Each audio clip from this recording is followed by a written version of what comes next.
This is Joshua 7:13. It says, up, sanctify the people and say, sanctify yourselves against tomorrow. For thus said Yahweh, our power of Israel, there is an accursed thing in the midst of thee, O Israel. Thou canst not stand before thine enemies until ye take away the accursed thing from among you.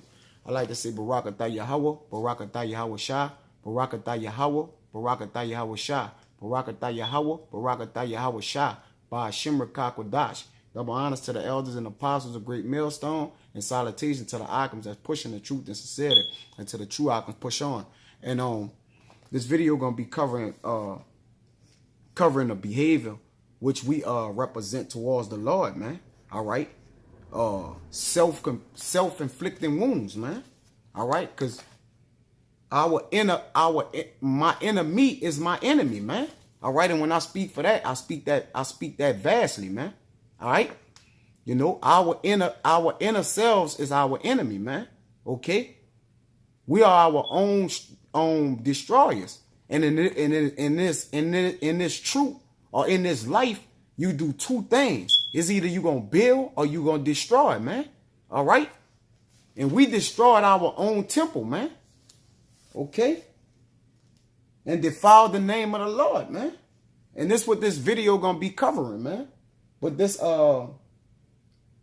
Sirach 16 and 11, because in the account with Joshua that I just read, that accursed thing, we was given strict commandments to do something before the Lord, and that was basically kill our enemies off and don't take anything from them, man. All right, and bring amongst our own selves. But a man wrought fire in Israel, man. So Joshua called all the people up, you know, and basically was like, Lord, what's going on, man? All right, it was a great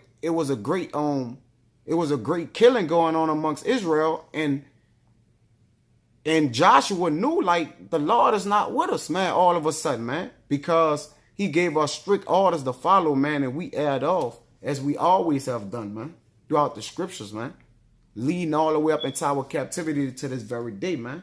And that's why we still in the position that we in. But it was a cursed thing.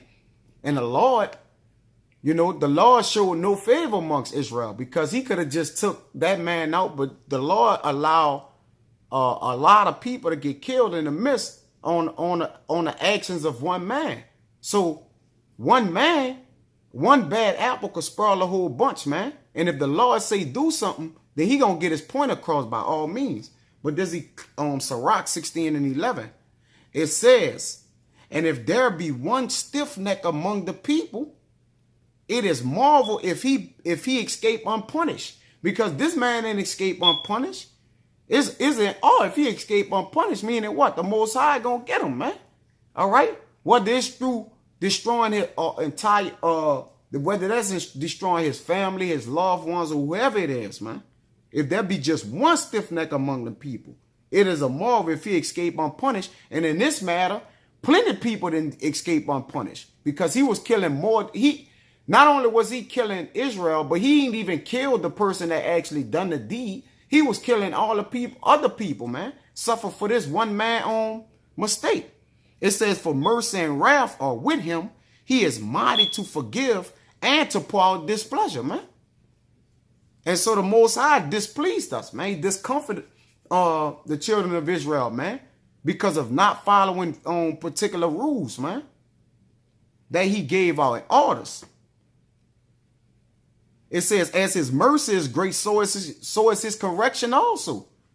Man, the Lord will correct everything around you just to correct you. He judged a man according to his works, man. Okay? It says the sinner shall not escape with his spoils, and he didn't get away with the things he took, man. Trying to take the gold and different things of that nature when you read that account and stuff it into the earth, man. He didn't get away with it. His spoils. And the patience of the godly shall not be frustrated, man. All right? So those that wait upon the Lord, then he will give them according to the abundance, man. That's why he told them don't take none of them things from our enemies, man. All right? We inherit our own riches. Okay? And this furthermore to prove that the Lord could strike a whole nation, or he could just strike a man only. This Job 34:29, it says, when he giveth quietness, who then could make trouble? So you could liken this into the most, Yahweh telling Joshua, like, look, kill everything, don't take nothing, don't touch nothing, kill everything, leave everything there, man. It says he giveth quietness, who then could make trouble. All right, so when the Lord say, look, do this, all right, and don't do this, who could make trouble? That man made trouble, man. All right, he wrote fire in Israel. That's like basically saying who can be disobedient. If the teacher say, all right, we got a moment of silence where we are just reading in silence and somebody read out loud, then that child in class going to get a detention, man. So it says, and when he hided his face, who then can behold him, man? Who can look upon the Lord, man? When he discontinued himself from Israel, who then could say, I saw the Lord, man? When he said, I have hid my face from him. It says, whether it be done against a nation or against a man only. And in this part, he did it against the whole nation because of the things that one man did, man. Not the entire Israel. It says that the hypocrite reign not, lest the people being snared. All right? So the people suffered the punishment on the strength of him being amongst Israel, man. And that's how the Most High did. Because when he sent us in captivity, he sent us in captivity as a whole. He didn't send it because was everybody and off? Yeah, it got to that point, but was it still a few good men? Yes. Still was a few good men. But they had to suffer the punishment just like everybody else, man. Because the Father looked at us as a family, man, not as one. Okay? This Jeremiah 15 and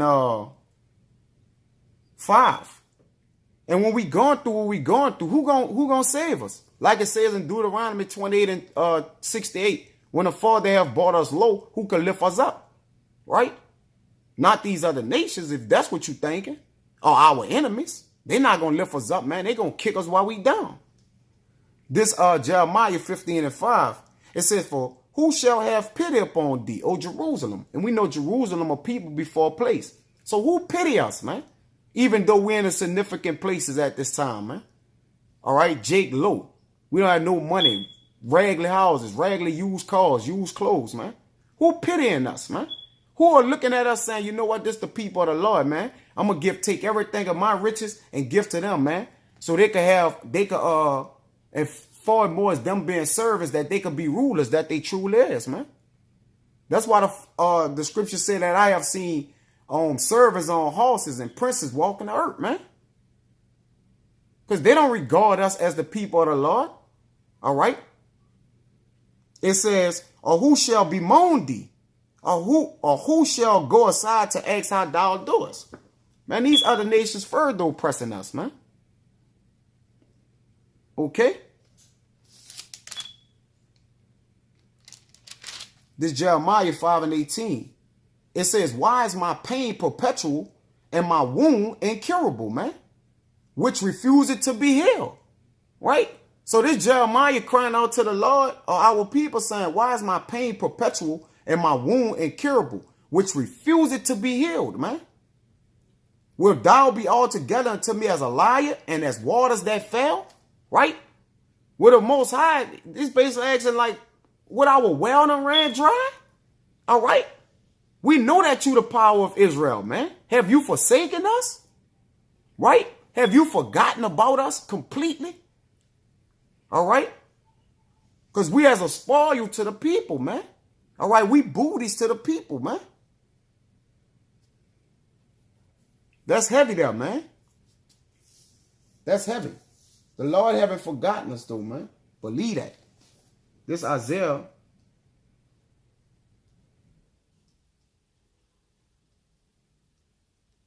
1 and 6. And this for the disobedience against the Most High, man. You can't kick against the pricks, man. All right. It says this Isaiah 1 and 6, from the sole of the foot even into the head, there is no soundness in it. Okay. And that's talking about the whole house of Israel. All right. From the head to the feet is sick, but wounds and bruises and petrifying sores, man. Right? The dogs lick our sores, man. All right? They add to our affliction, man. They throw gasoline on our fire, man. It says they have not been closed, neither bound up, neither mollified with ointment, man. It seemed like right now the state that our people in, that we dead. It's no, I'm talking about, it's like the children of Israel. It's just when you're in a hospital and in them lines scribble scrabble and it just go boo. It seemed like there is no God in the heaven right now, man, for the children of Israel. But his elect, the great men of Israel, we know and understand that it's a reason why this is going on and why the heavens is brass, man. Okay? And neither of our wounds mollified with ointment, man. Our souls ain't being healed up with compassion and love from the Most High, man. We got to endure afflictions and suffer, man. For we was put in America for our punishment, man, not for pleasure. This is for displeasure, man. That's why our wounds are incurable, man. And no man gonna be able to lift us up. He not raising no judges up. This time the Lord coming himself, man. That's why it says in Deuteronomy 28:68 that no man shall buy you. Meaning what? No man gonna take care of you, heal you up, or come get you and save you out this current position, except the Lord. For the Lord about to get his glory on the earth forevermore after this, man. That's why it's done in this fashion. All right? This Psalms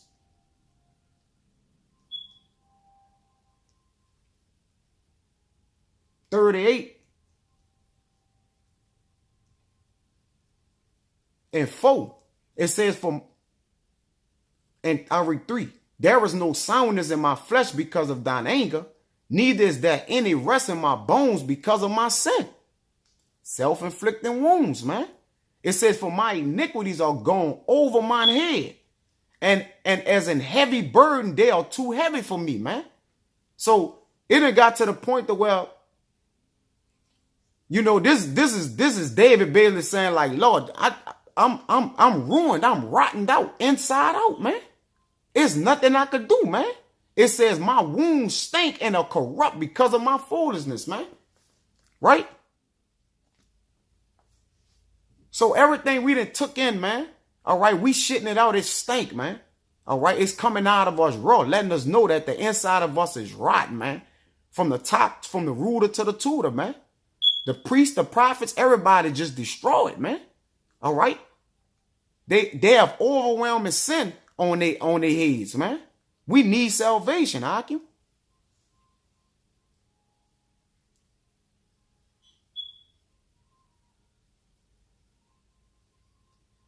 This Jeremiah 30. I'll get this and get out of here. 30 and 12. It says, for thus said Yahweh, thy bruise is incurable and thy wound is grievous. Yeah, man. A perpetual hurting, man. Slashing, man. It says, there is none to plead thy cause that thou mayest be bound up. Thou hast no healing medicines, man. Right? We have no physician, man, to take care of us, man. It says, all thy lovers have forgotten thee. They seek thee not. For I have wounded thee with the wound of an enemy, with the chastisement of a cruel one. For the multitude of thine iniquity, because thy sins were increased, man. It says, why criest thou from thine afflictions? Thy sorrow is incurable for the multitude of thine enemies. Because thy sins were increased, I have done these things unto thee, man. Woo, woo. That's crazy to read this and to know. You know, I was a partaker in that, man. But it's also a beautiful thing to know that the Father have delivered me from it, man. And still is, man. Okay? To make thee whole again, man. We was once sick, man. But the Most High have circumcised our mind. He peeled back that foreskin, man, and brought us back into that beautiful light, man. It's crazy, man, to read this, man. and to know this, man. Crazy, man, to know that this was us, man.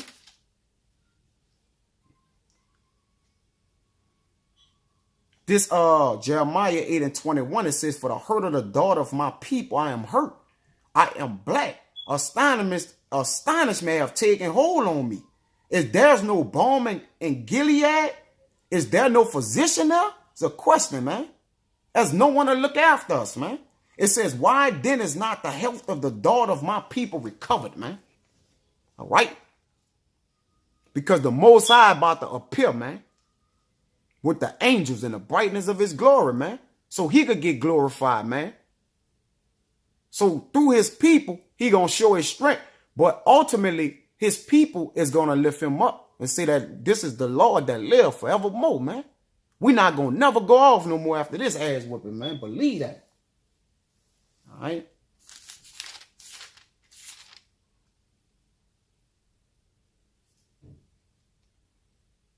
This Jeremiah 4:14, it says, O Jerusalem, wash thine heart from wickedness, that thou mayest be saved. So that's what you're doing. And you wash yourself, like it says in Psalm, well, whither shall a young man cleanse his way? By the washing of the word, man. Through this word. How long shall thy vain thoughts lie within thee? How long shall them empty thoughts, with them unclean, dirty thoughts, lie within you, man, to keep you in the oppressive state, man? All right? Keep you in shackles and bonds and prisons, man. And I'm talking about spiritual prisons and bonds. Not even that. It's physical chains and bonds too. I'm going to jump to 18. It says, thou when thou doest have procured these things unto thee, man. This would have bought these things upon us. Our own selfish wicked doings. It says, this is thy wickedness because it is bitter, because it reacheth into thine heart, man.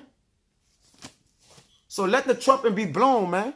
You know, let it be known that, you know, we don't just get on a so-called white man, you know, in these other nations, but we also attack Israel, man, and also ourselves, man. All right? To show the beauty and holiness of the Most High God, that he's going to rough throughout the entire earth, man, that everybody may see it. Okay? So, Akim, wash thine heart, man. Walk away from thy transgressions and iniquities, man. That the Lord may bring back our captivity again, man. Okay? To reverse it. But with that, Akim, I hope it was edifying. Until the next time, I won't say shalom.